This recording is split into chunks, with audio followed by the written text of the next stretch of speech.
The Blind Kitchen logo appears. Fade to black.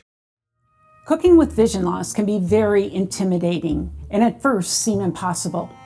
I know this because I myself am blind and I have had to learn to cook with vision loss. And it seems to me there are 4 fears associated with vision loss: fear of cutting yourself, fear of burning yourself, fear of embarrassing yourself because of unattractive presentations or appearing messy and disorganized. And the 4th fear is the fear of making family and friends sick because of undercooking the food. Let's start with the first fear, cutting yourself. There are several tools available in the Blind Kitchen to help you avoid cutting yourself, but we have this fabulous tool that I want to talk about today, and it's called the Cut Glove. Watch this clip to see how it works. I'm wearing a cut glove on my left hand right now, and I have it extended in front of me with the palm facing the ceiling. I now am grabbing a very sharp chef knife, and I'm going to run it back and forth, the blade, against the palm of my hand. So I can feel the movement and I can feel the pressure, but I assure you my skin is very much intact. The next logical and very real fear is the fear of burning yourself.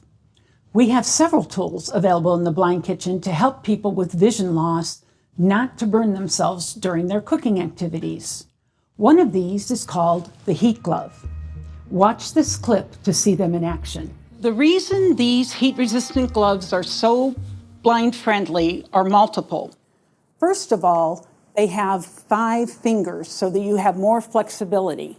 They're much more comfortable and you can get so much more tactile information through these than traditional bulky mitts or hot pads. Another reason is that they have the designs on both the front and the back, the silicone protection, so no matter which glove you pick up, it can go on either of your hands. The other reason is these are made of 100% cotton. That's what gives you the flexibility and a little bit of heat protection.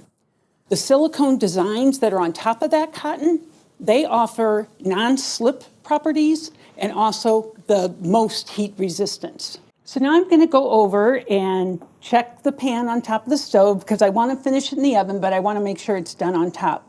So I know the stove is on. I know the lid is very hot, but I've got the gloves on, so I'm not worried. I'm taking off the lid. Oh my goodness, it is really boiling away and it is ready to go in the oven. It really smells good.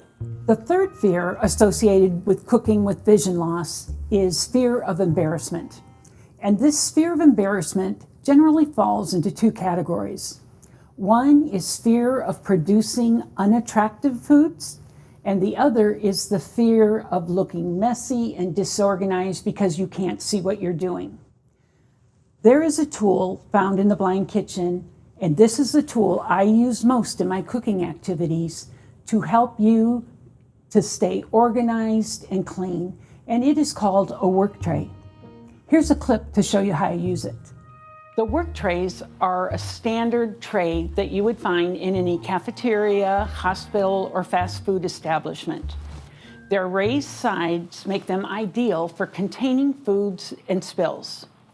I use a work tray as a cutting board so that when I'm fabricating my food into smaller and smaller pieces, there's no more pieces falling off onto the counter.